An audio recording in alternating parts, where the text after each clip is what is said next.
so much for having me. It's a true honor to be here. I, too, am from a small town. The small town I am from is the province of Newfoundland. Yes.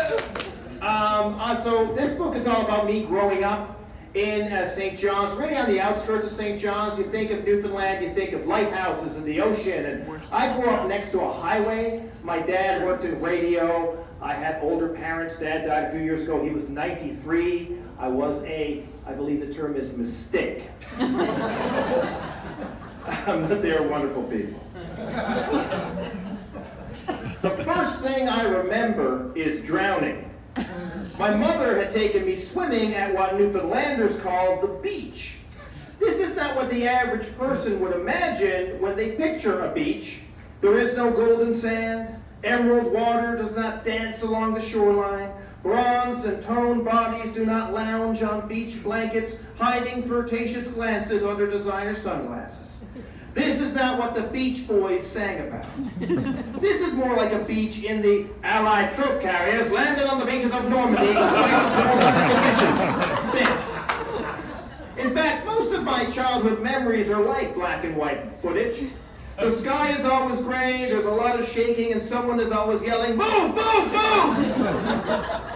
When you're walking on a Newfoundland beach, you have to keep an eye out for any large rocks you might accidentally step on. It's difficult because the large rocks are usually hidden under thousands of smaller, sharper rocks. If you're lucky, you can avoid them by hopping from broken beer bottles to broken pop bottles, tacking left and right under the dozens of pale white bodies lying back to sunbathe and rub their bleeding feet.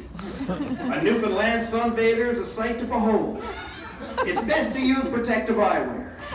Directly looking at a Newfoundland sunbather can result in snow blindness. I myself am so pale my skin takes on an almost translucent appearance. It's known that Newfoundlanders have big hearts. We know this because on a beach you can actually see them beating through our pale skin. Imagine a jellyfish that has somehow swallowed a large fish and chips. Keep in mind that these people have chosen to swim in the North Atlantic. This is the water the Titanic sunk in. Remember the scene in the movie where Rose is floating on the door and Jack, his hair streaked with icicles, slips below the frigid water into darkness? Same water. Consider that these are the same beaches that blue whales wash up on as they die. This is where the largest creatures on Earth decide to commit suicide.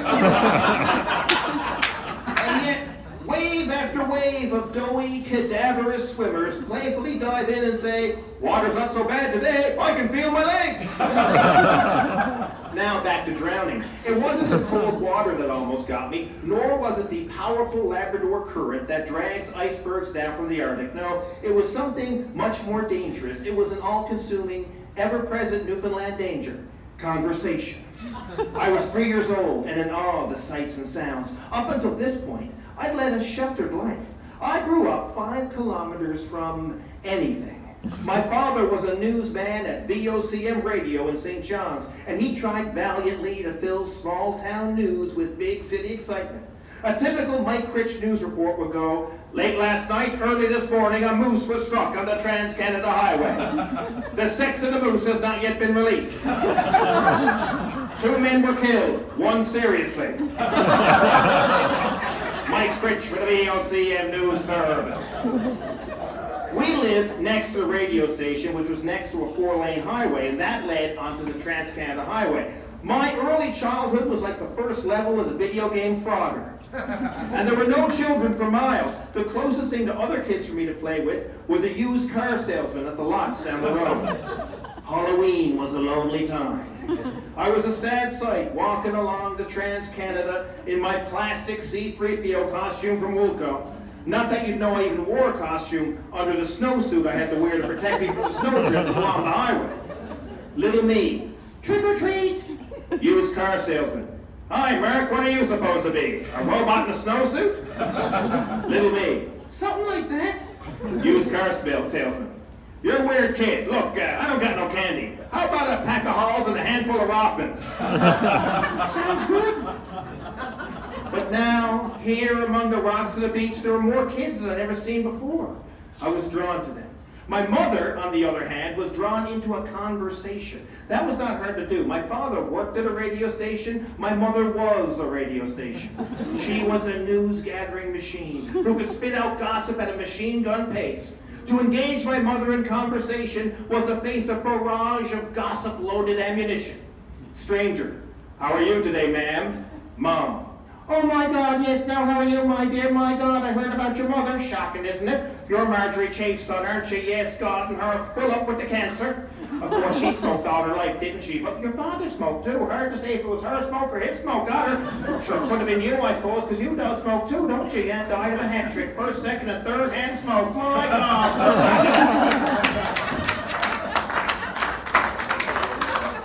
Stranger, do you want fries with that? My mother had noticed someone that she thought looked like someone she might know, and that was enough for her to take the death-defying journey over the jagged rocks in search of information. I was left to follow the siren call of the ocean, and the children being tossed on the waves like seagulls waiting out a storm. I started to walk directly into the water. The cold didn't affect me. I was a husky child with a good layer of heat-protective blubber around me. I was made for this. The water came up to my knees, and I walked on. It came up to my navel, yet forward I marched. Then I felt the strangest sensation. The rocks beneath my feet gave way to sand. It felt glorious, smooth, soft, and grainy. It reminded me of the few moments of barefoot wonder I'd experienced standing in the cat's litter box.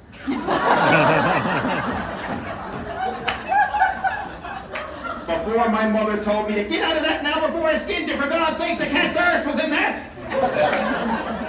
I looked over at the children and watched them frolic and wondered, how can I be a part of that? Surely they'd notice me and ask me to play with them like the kids on Sesame Street did. Maybe we'd sing a song about the letter C or something, I don't know. Maybe they'd like some Halls or some Rothmans. All I had to do was wait. I remember looking up at a cliff and seeing the Newfoundland flag. Not the red, blue, and gold flag designed by the artist Christopher Pratt. No, I mean the true Newfoundland flag. A plastic grocery bag caught in a tree. My gaze shifted to two kids, a boy and a girl, floating by in a tire. They sat on it, their feet dangling into the water through the center, and it looked like everything childhood should be. I continued on. The water came up to my neck. The children on the tire laughed together as they spun lazily. I stepped closer, hypnotized by their joy. The water slipped over my head. I didn't realize the ground was on a slope. I'd never been in deep water before, and I assumed I could just keep walking. I never thought about breathing until that moment. I remember thinking, oh, wait, I have to breathe. Try as I might, I couldn't get my head above the water. I looked back to shore, and I could just barely make out the image of my mother, interrogating a couple about their exact lineage. Nobody knew I was there. I kept going. With every step I took, I felt a great weight pressing inside me. I was walking further, but going deeper. I looked up above me, confused, and I caught sight of the tired children. They were floating above me, still laughing. I reached for a pink Minnie Mouse sandal on the surface, just over my head, and with the strength of a panicked child, I pulled her foot down towards me with all my might. Next, I latched onto the $6 million man sneaker of the boy. He kept his sneakers on, I thought. He doesn't even know there's sand down here. I should tell him to take them off and feel him squish between his toes. That'd be a good icebreaker. I pulled him down. I could feel the panic leave my body and transfer into theirs. I grabbed their tires, sending them splashing into the cold water, and exhausted, I lay on the improvised float like a walrus on a rock and sunned myself.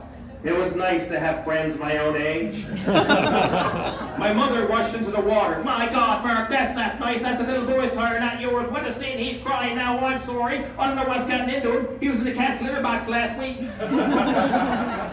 I still can't swim, but I've never been afraid of the water. As a Newfoundlander, I guess that shouldn't be too surprising. For over 500 years, Newfoundlanders have pulled a living out of the unforgiving North Atlantic.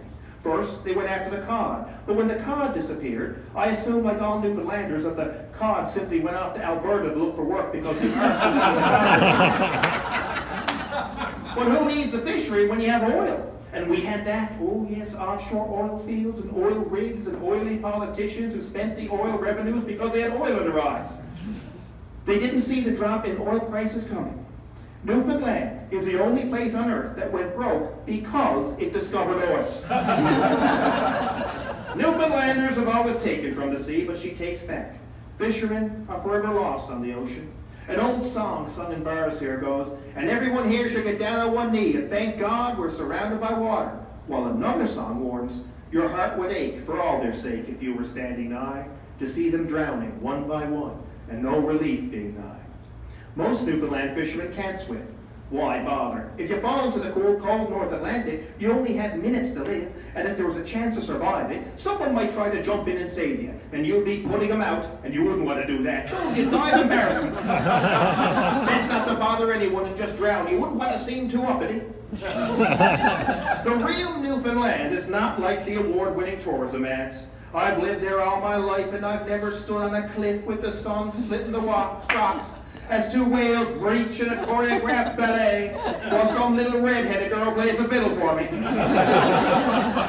I have, however, stood in a 5-foot snowdrift in the month of May while two Nimrods drive by in a beat-up Camaro, great big sea blaring out the window, throwing Tim Horton cups at me and giving me the finger, but they don't make hooked rugs with that on them. Newfoundland is both a simple place and a complex one.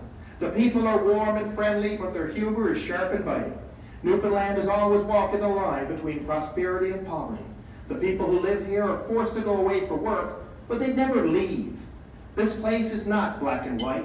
It's as gray as the sky above it, the water around it, and the fog that links the two. It takes and it gives, just like the surrounding ocean. Sink or swim, it will make of you what it wants. So that's that. I'd just like to say, at the end, I say that the real Newfoundland is me standing in a 5-foot snowbank with great big sea blaring out of a Camaro fingers and Tim Hortons cups. And I said, they don't make hook rugs out of that, which we have hook rugs. A lady read my book, and she mailed me this. It's a hook rug.